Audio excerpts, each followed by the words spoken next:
মোমবাতিটা নেভানো হয় কেন, কেকটা কাটা হয় কেন?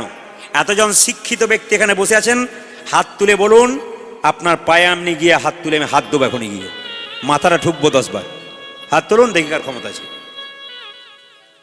দেখি যদি বলুন। হ্যাঁ, আপনি তো সুন্দর কথা বলেছেন।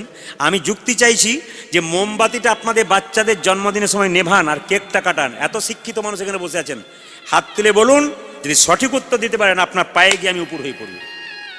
কারো ক্ষমতা নেই, একজনের ক্ষমতা। আমি বিচার করে দেখে নিচ্ছি বহুত। কেন বলুন তো?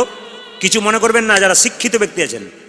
ইংরেজরা শাসন করছিল, ভারতবর্ষে ছুটি ছিল রবিবার দিন। এখন ইংরেজ শাসন ছেড়েছে, ভারতবর্ষে ছুটি আছে রবিবার দিন। বিচার করে বলুন, যখন ইংরেজরা শাসন করতো রবিবার দিন ছুটি রেখেছিল কেন? চার্চ গির্জাতে যাবার জন্য।